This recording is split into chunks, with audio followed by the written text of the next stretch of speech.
Oil rigs at their core concept are absolutely terrifying. You're in the middle of the freaking ocean, surrounded by no civilization for like thousands of miles. When it comes nighttime, it's pitch black in every direction, and often the people that work there hear and see very disturbing things. Well, today we're checking out oil rig horror stories inspired by those very events. Subscribe to Dr. No Sleep because he's like the freaking master at these horrifying stories, and let's get into it.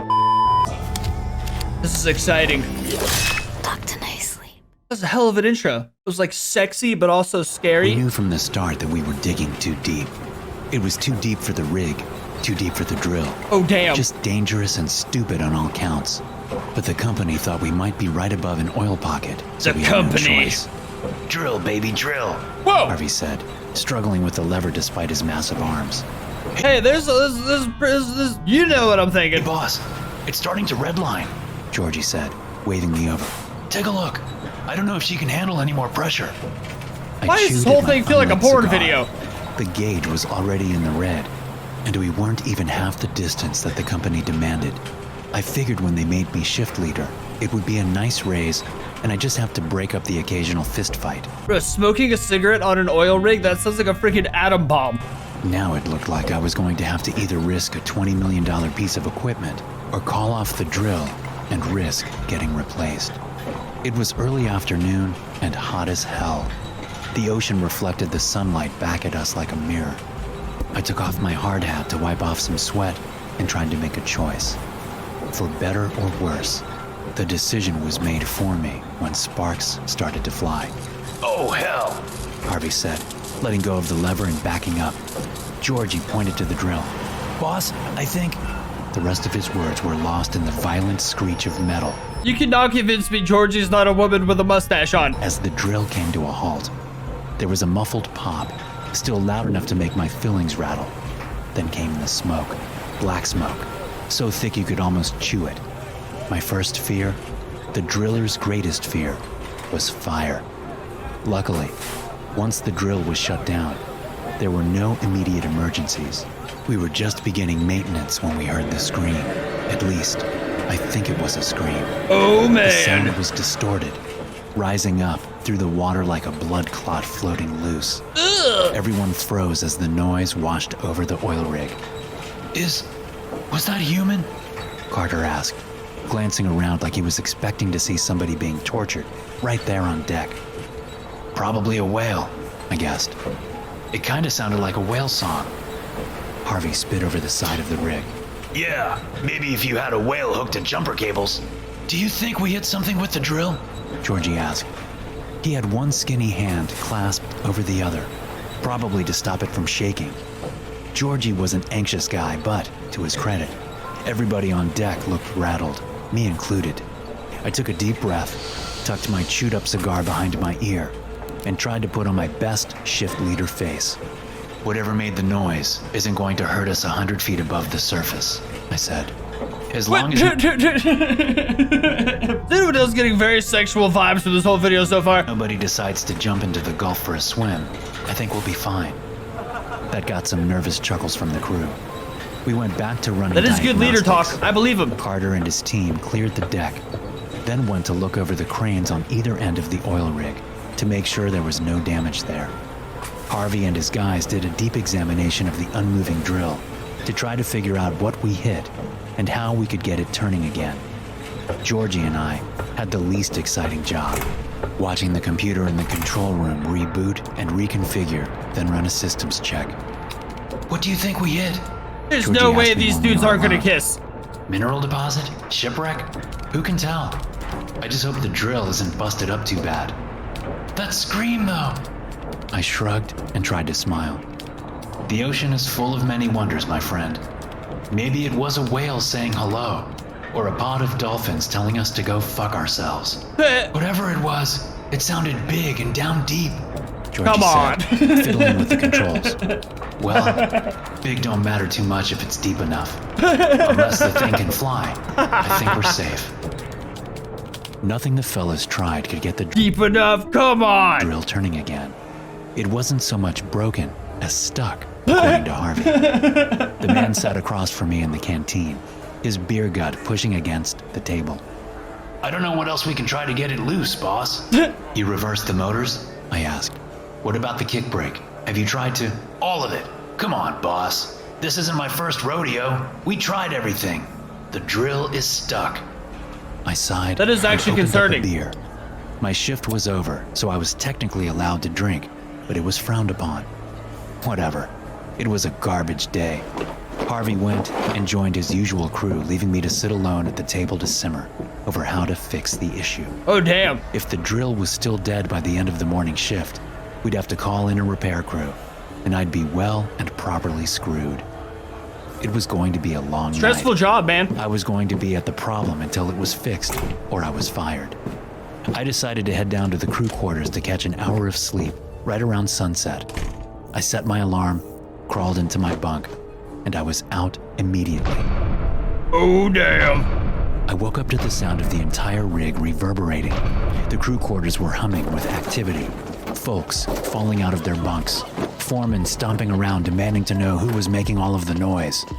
The dings were so fucking loud. It was like being trapped under a giant bell that somebody was firing a rifle into. I saw Georgie scrambling towards me. What in the hell is going on? I shouted, hopping on one foot as I tried to pull on my pants. Georgie's face was pale. Oh my god. It's the drill. I checked my watch as we headed to the deck. It was barely 9 at night. I'd slept for less than an hour before the racket started. The stars Stressful job, shined bro. with high luminosity above the Gulf. It was a clear night with the moon hanging low just over the ocean. The waters were relatively calm, but I noticed a strange chop that almost seemed to be rippling out from the oil rig into the sea. If something major was about to break, we were well and truly screwed. This is so The trippy rig right was after that 80 miles bridge just offshore. broke. It would take hours for help to arrive. Damn. Harvey was already struggling with the drill controls when Georgie and I ran over. She's shaking. The big man said. Something is hitting the drill. What could possibly hit the drill hard enough to? I was interrupted by a thump from the ocean, followed by the unexpected sensation of static electricity raising all of the hairs on my head. The confused looks on the faces around me made it clear we'd all experienced the same phenomenon. I'm so An confused. instant later, all of the lights on the rig went out. I pulled out my phone to use the flashlight and realized that the device was bricked. That's actually a crazy concept. Do EMPs affect humans since we have electromagnetic pulse stuff too going on? A total power outage Trippy. that wiped our electronics. We were dead in the water. It was some kind of electromagnetic pulse. Georgie explained once we were back in the cafeteria. Harvey and his crew were still on deck, trying to manually restart the drill. I was meeting with Georgie and a few of the supervisors privately to figure out what the hell happened, All of our phones are dead. Radios too. said Tyson, an oil rig vet and steady presence. Can't contact the mainland or the company then? I said, chewing at my unlit cigar. Next resupply isn't for 3 weeks. Shouldn't take that long for them to see something's wrong. Georgie said. If we don't hail them with a report in 6 days, they'll attempt to contact us. If they can't, they'll send a boat the day after. We should be all right. You think we can live a week with this shit going on? Tyson asked. I bit the cigar. I think we'll have to. The maddening noise was a constant companion for the next few Sure days. is a beautiful scenery Sometimes though. the tapping on the drill was as quiet as change dropping onto the floor. Most times, it was loud enough to cause the rig to vibrate. There was something unnatural about it, like the sound was alive. Not just alive, but angry. Jordan Sprigg was the first crew member to snap. He was a young guy, a former farm boy, spending his first season on the rig. On the second morning of the blackout, he jumped from the deck into the What a ocean. freaking 100 feet goober! below. I was at the drill when it happened. Oh my god. We even made eye contact as he took that first, last step off the platform. This person's good at Jordan drawing was scary holding a heavy faces. replacement pump when he went over. The kid sank like an anchor. Damn. Later that day, Harvey and a fellow named Brian got into a fist fight in the cafeteria. Brian's got a crazy Harvey ended up mustache. crushing the other guy's windpipe and putting him in the infirmary. I ordered Harvey confined into a storage room since we didn't have a brig. On the third day of the blackout, Oh damn. Bill Oh Simmons damn. was stabbed What the and hell? killed our cook over breakfast. God damn. That night. It's that Four eyebrow more crew piercing. members killed themselves by jumping into the ocean weighed down in some manner. Jesus! I had to order a full-time watch of the deck to make sure no one else tried to go for a final swim. What a bunch of silly gooses, bro. By the fourth day, it was clear we wouldn't survive a week living with the noise. I had to confine a dozen crew to either the bunkhouse or locked storage rooms for erratic behavior. Those of us who were still functioning were just barely hanging on. I heard the damned I'd be tapping fine. all day and all night. I couldn't even escape it in my dreams. I'd begun chewing my nails and stopped shaving. The ocean all around us was beginning to look strangely zen and inviting. I'm That was so a bad confused. sign. Around noon on that fourth day, the drill began to spin. There was a violent wail as the distressed machinery lurched into motion. I rushed over to the center of the deck. The drill was moving, but it was turning in reverse. Something was causing the device to lift. Oh, now we're The drill talking. crept upwards for the better part of an hour. We all watched it with a mix of curiosity and horror. What was making it move? All of the motors were still offline, so something was physically pushing the drill towards the rig. A dozen tons of dead metal inched its way towards the surface. I was in the control room in the rig's observation tower when the shadow appeared under us. Georgie was next to me. "Jesus above," he whispered. The shadow was colossal. It dwarfed the oil rig on every side. From my perspective, I couldn't tell if the object was as big as a building or a city block. Whatever it was, the thing was coming closer every moment. The drill screeched to a halt. There was a tremor moving through the rig, then the sound of rushing water. The shadow grew larger exponentially, Jesus, finally bro. reaching the surface in a rush. A towering wave followed on all sides. Georgie, stay away from the wind. My shout was cut off by the roar of the geyser crashing over the rig.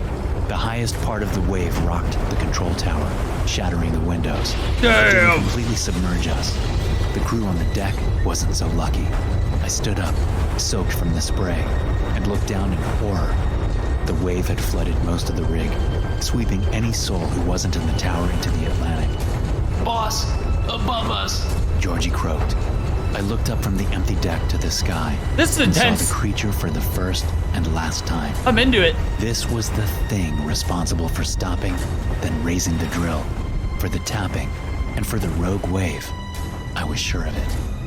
The whatever the hell it was appeared like no animal I'd seen or heard of before. Its body was a series of interlocking, What the hell? fleshy rings in constant motion.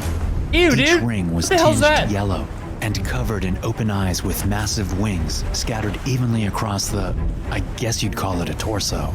The creature reminded me of a living armillary sphere, a globe made of tangled circles that was roughly the size of a small town. That's the Spray last fell thing I from thought the it was. abomination as it rose higher into the clouds, its wings beating far too slowly to logically move that much mass.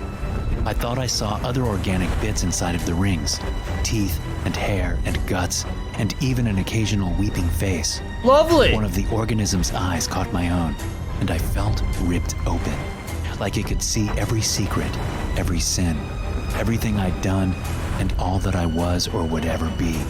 Then the creature was gone above the cloud cover. We drilled too deep. I heard Georgie whisper. We let something out. I'm so confused. I thought it was gonna be like a sea monster. That was like an otherworldly and interdimensional demon right there. Like a biblically accurate angel. I love that kind of crap though. Stories where they drill too deep. That's like my favorite plot line ever. Like, there's one really cool movie, Underwater, with that chick from Twilight. It's like the whole plot, they drill too deep. It's like my favorite kind of movie, dude. I'll watch anything where they drill too deep. There's 2 more stories in this video though. It's a big video full of sea monster oil rig related adventures. So leave a like, subscribe, check out the rest of the video, link down below, and I'll see you next time.